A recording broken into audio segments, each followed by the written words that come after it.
When a superstar locks up with Seth Rollins, they must be prepared to endure attacks from all angles. Rollins has perfected the fighting style that's been described as a frantic assault.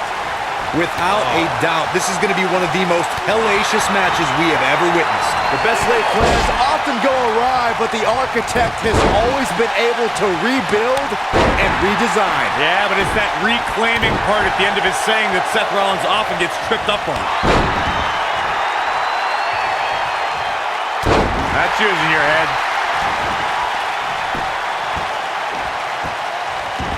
Be careful not to get disqualified.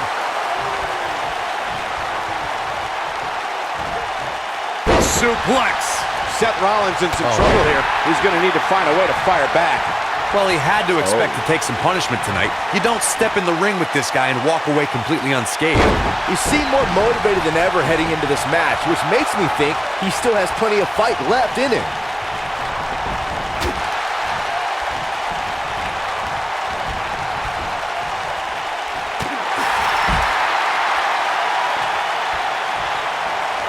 I'm not sure Bray Wyatt should be playing to the crowd right here.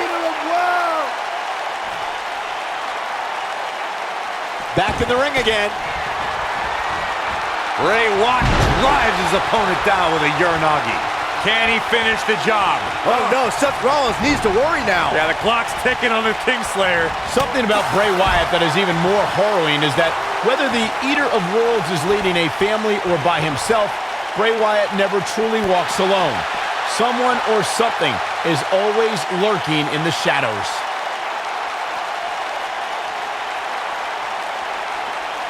I want to focus on your point of who surrounds Bray Wyatt, Michael.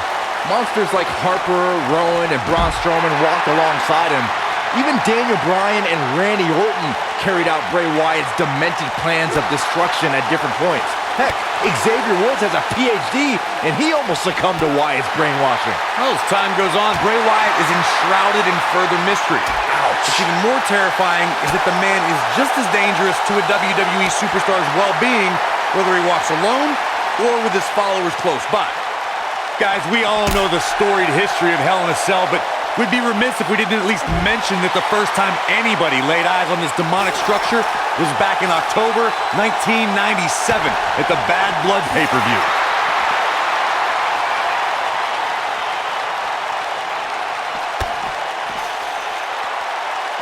Ooh, what impact.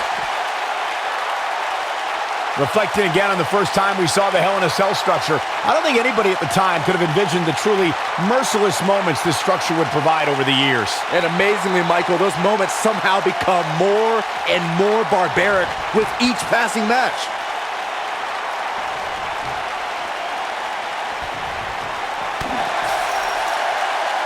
We've seen this before.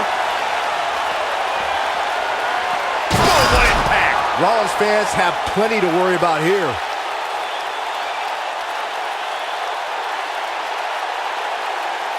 Seth Rollins getting ready. Corey, we know that Seth Rollins is a top competitor here in WWE, but he isn't without his faults. How can his opponent expose any flaws? If you had to point out one flaw in the game of Seth Rollins, it's that he tends to be a very highly emotional competitor. Seth tends to get inside of his own head and get distracted from the task at hand.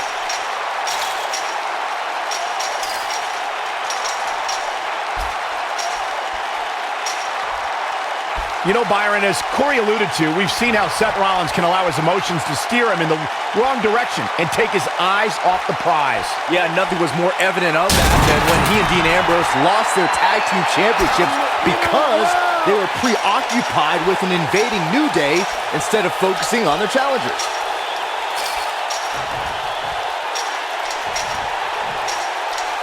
I don't know about you guys, but for me, there is no greater thrill than being at the announce desk for a Hell in a Cell match. DDT! Spiked him. Bray Wyatt with a sister on him again. But he's running on fumes here. Does he have enough left in him to capitalize?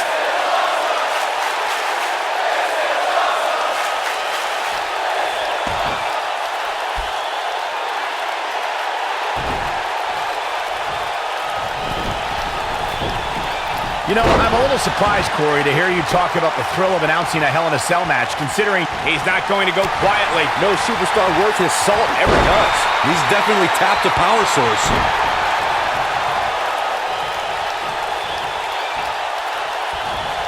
Yeah, what a reversal from Seth Rollins. Rollins, so impressive. Vicious strike.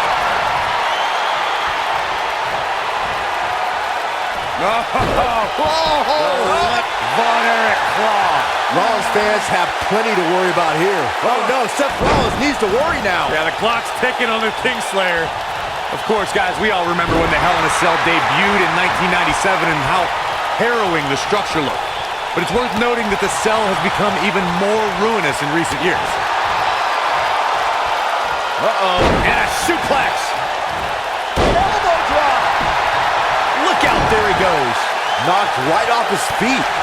You know, Corey's point about the cell evolving in recent years is absolutely right. In fact, Byron, the structure is now well over 5 tons. And I believe that's more than twice as heavy as the original cell, Michael. And believe it or not, it's increased. Going for it all here. The running senton. Crushing impact. Just when you thought he had nothing left.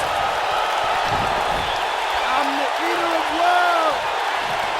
He's looking shaky. This could be the end. Real quick, let's remind everyone. Nailed it. Rollins fans have plenty to worry about here. Oh no, Seth Rollins needs to worry now. Yeah, the clock's ticking on the Kingslayer.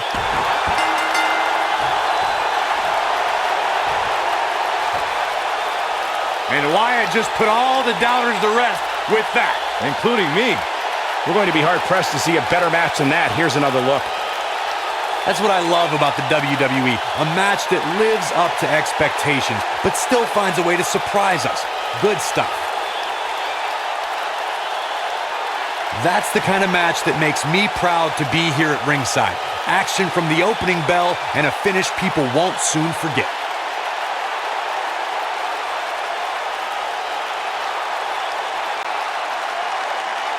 Here is your winner, and the new WWE Universal Champion, Bray Wyatt. Wow, now that's a commanding win.